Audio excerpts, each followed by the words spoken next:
Well,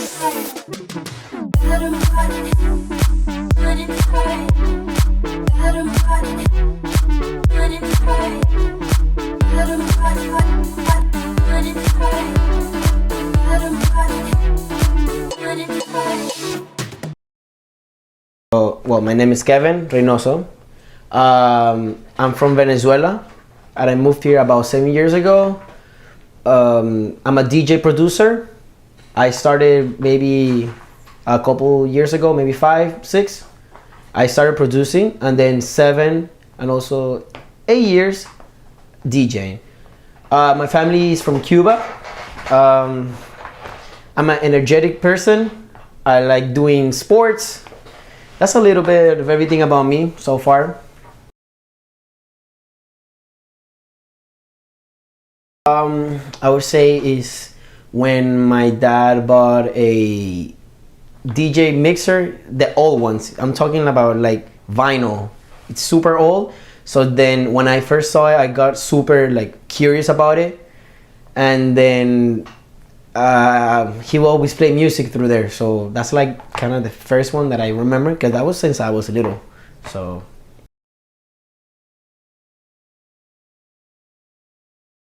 most of it, I'm not gonna say that all of it, but most of it has been by myself. I've learned everything by myself, by trying out, reading, obviously going to online classes, everything. But then I also studied at Miami-Dade.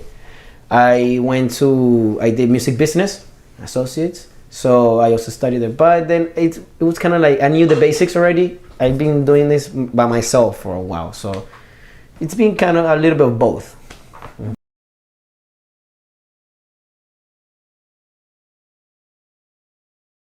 Okay, so the first music piece that I made, it was a remix. Actually, it was a mashup I did of 2 songs, but I also added a little bit of my own creative production on it. It was a Calvin Harris song.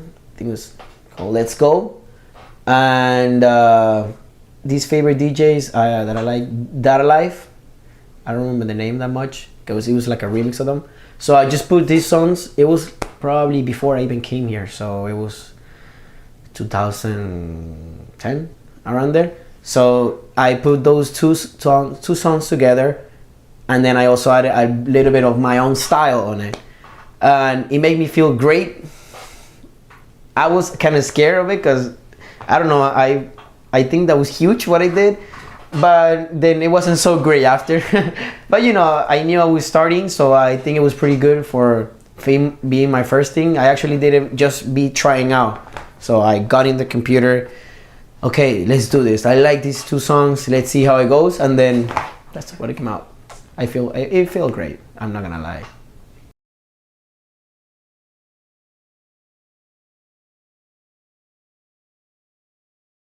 Yes, my dad takes a big part of it because since I was a kid, I was always growing up with it.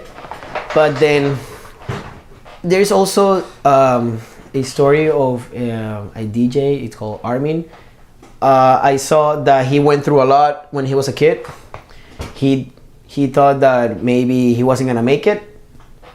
So as you know, as like the music industry, he even went to school. He went to university. You know, he liked always music. Something maybe you could say like me, but he did his lawyer degree, everything.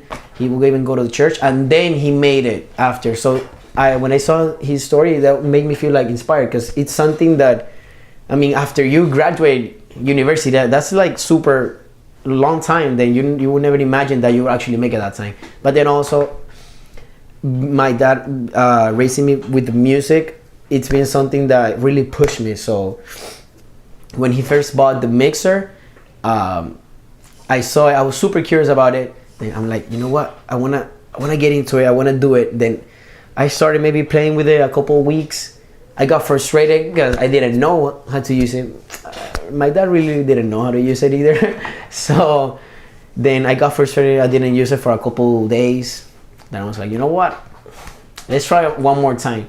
And then when I started, playing around with it, I got a computer, Then I started using YouTube tutorials. I've been using tutorials my whole life. So after I saw that I could get, past that, I could use it, I could actually play around with it. That's when I knew, hey, you know what? This is not hard. What's stopping me from going another step? So and then that's how it goes. I would say that's my biggest inspiration for now.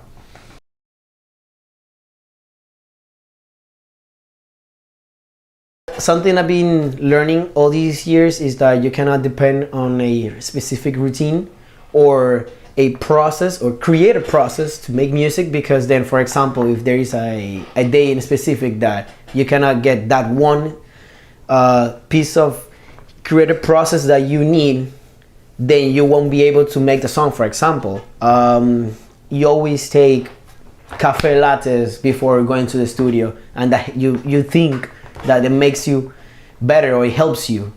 So then one day you're not able to get that coffee latte because you're late or it's raining or you feel bad, anything, then you might get in your head that you are not going to be able to make music that day. So I've learned to always try to be separated to any creative process, but at the same time, I'm not gonna lie, I have my routine, which is kind of different because that's like the way I feel that my workflow, it goes smooth. So for example, with my song Sin Miedo, I started with the chorus, or how we call it in the dance music, the drop, you could say, like the main part.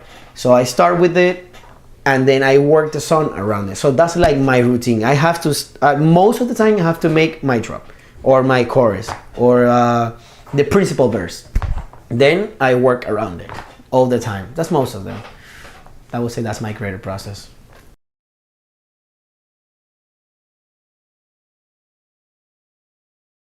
I did not expect it to go like this, since, like I said, I didn't have any content on YouTube before. I never made a Latin song in my life. So I was hoping that, hey, this is what people like. They should work. Let's see how it goes. So, but I did not expect it to go like this, and it keeps getting more. So in total with Spotify and YouTube, it's more than 100,000 plays. So that's like, come on. Okay, so that is a tough question for a music producer. I can guarantee you that 1%. That's a question that I think most of us don't even know. So obviously I try to add the details the most I can. I could tell you, for example, like I said, since we're using Sin Miedo as an example, I'll just keep at it. When I started this song with my friend Alex, we actually made the actual song in probably like a month, less than a month. But then that process, after you finish it, you feel like, okay, so you keep listening to it, and then I will sit hours in front of the studio, and here I would just sit and listen to see what else can I add. You add maybe one thing, you take out one effect, you take out the other one, the vocal, and then there's a lot of process. But then I would say, for me to get to the point to see when a song is finished, I just show it to my friends and everybody around me. I show them, I tell them, what do you think? Hey, I show it a lot of people. So they tell me, okay, so I hear, oh, you know what, maybe you should do this part, that. Then, or maybe that part. Then I keep seeing them, you know what, maybe I'll do something like this, maybe not. But then after I finish the creating process, I mix and I master, I just try to upload it the fastest I can, because then I don't like also being that concentrating one song, because I lose time. Then you lose focus of it, because then you start getting, like there's a term that we call in the music production industry. It's you fall in love with the song. So you might even hear that it's wrong, or you think it's perfect, but since you're used to it and you keep listening to it, at the moment there's gonna be a point that you think it's good. So that's why after I finish a song, I try to just finish as quick as I can and then just send it out. Yeah, definitely. So that's when I know a song is finished.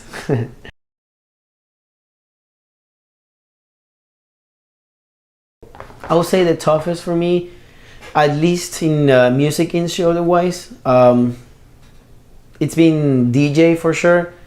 Getting to DJ in clubs, because you know I moved from another country, being already like almost 15, 16. So that moment you're almost finishing school, so it's kind of hard to make new connections when you're in a new country. That like it's you cannot just hop in and then, hey, can I play in this club, that club? So that was one of the hardest for me, not gonna lie. But then the moment, thank God, I'm always grateful for that.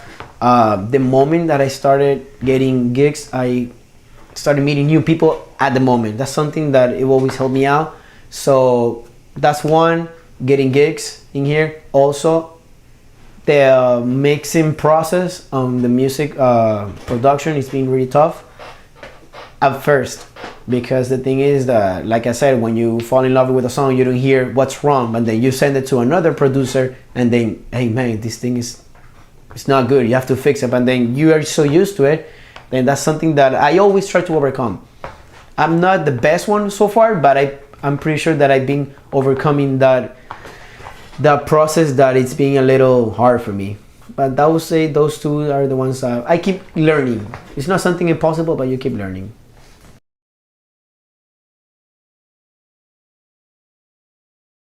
I would say definitely when the clubs started, you know, booking me for shows, and the promoters posting the flyers, you see a increasement of followers like crazy. Wow, that was something that, oh my god, you could see the difference, and like people mentioning me, commenting in the post where I'm tagged. People see it. You could see the people that visit my profile, and it will increase tremendously with it. But also, what helped me out the most, I would say, it's a remix I did for Maroon 5, Girls Like You. That's actually the first song that I had with a lot of views before Sin Miedo, which is right now, last time I checked, it had like 20,000 views. I mean, for me, that at the most that I had, it was probably like 9,000. Because like I said, YouTube wasn't a big social platform for me. That remix really helped me to getting a lot of followers, because you know, I will say it's pretty good actually. Check it out. It's a good remix, and then it helped me out the most with the following. But I would say those two.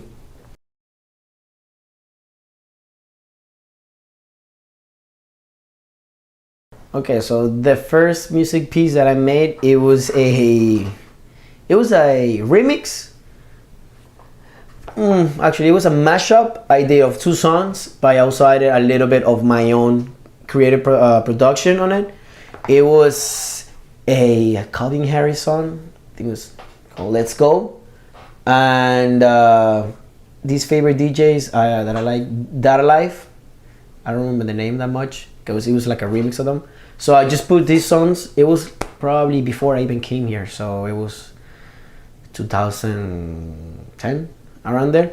So I put those two songs together, and then I also added a little bit of my own style on it, and it made me feel great.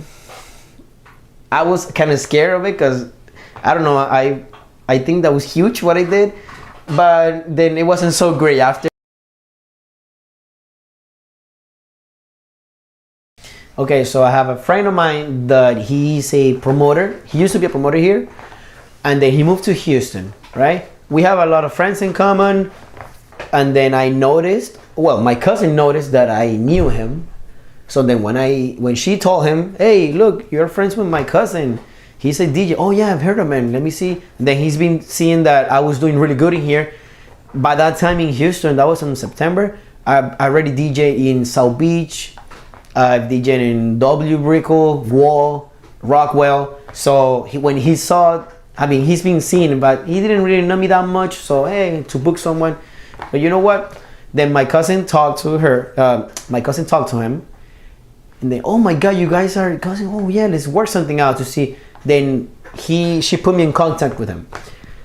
Then we started talking. Hey man, how's everything? You know, okay. You know what? I want to do something for. It was Memorial Day. So they brought me in there to play in Lumen and in Gabbana. It's two of the best clubs in Houston. It was amazing.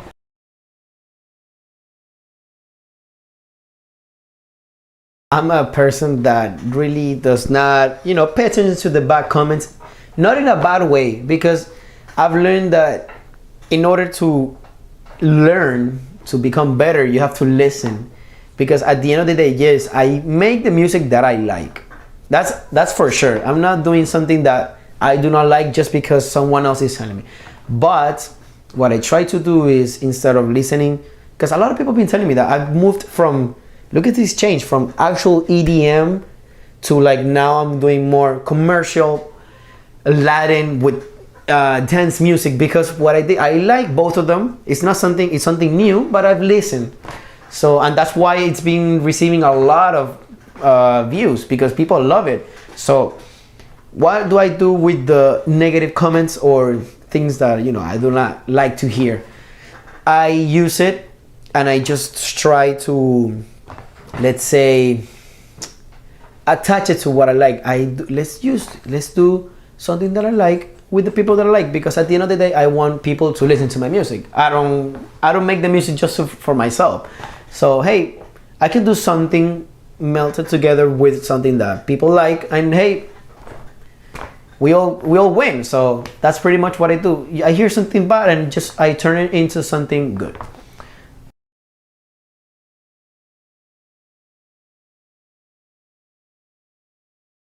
Okay, 3 words: fun, original, and I will say something like love, you could say, because when I make my music, I make it for people to actually love it. People love listening to it, or people love doing something while listening to it. Original, well, because it's something I like, making something new. I mix all the ideas I have together in one. I don't like repeating a song. If you listen to my songs, I think I don't even have more than 3 of the same style. I like making something new. I like throwing styles that, like maybe a trap version with a reggaeton on it, and then some techno. I go crazy with my music. So that's original. And then fun, well, because then you listen to it, you could listen to it in a car, you're having fun with it. In the beach, you're having fun with it. You're listening to it in a club and you're having fun with it. So that's pretty much it, why I would think those 3 words would describe me, my brand, my music.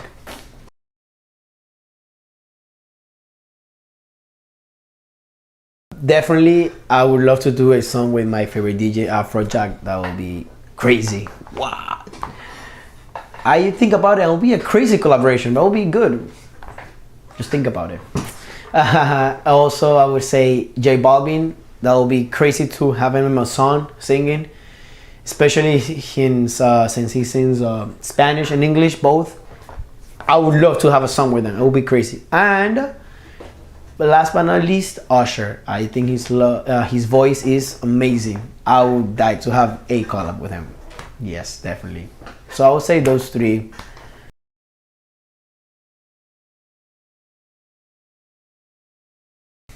Well, without any doubts, Ultra.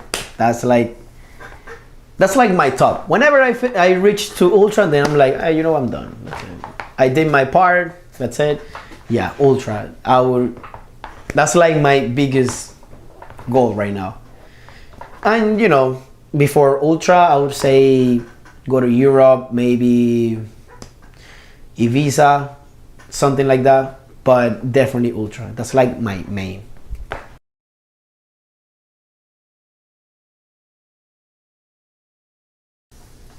I would say be kind and positive. Definitely be kind and be positive. Everything else, it comes after with that. When you're kind, you meet new people. When you're positive, good things happen to you, definitely. And if you're kind, you meet the right people. When you're kind, everything goes the way that you want to, because you're a good person. And making contact. Meeting people, networking. This is very, very, very important. If you don't network in this industry, you could be the best one and you still will not get your music out there, and there's no way. So be kind, positive, and then the rest it comes with it.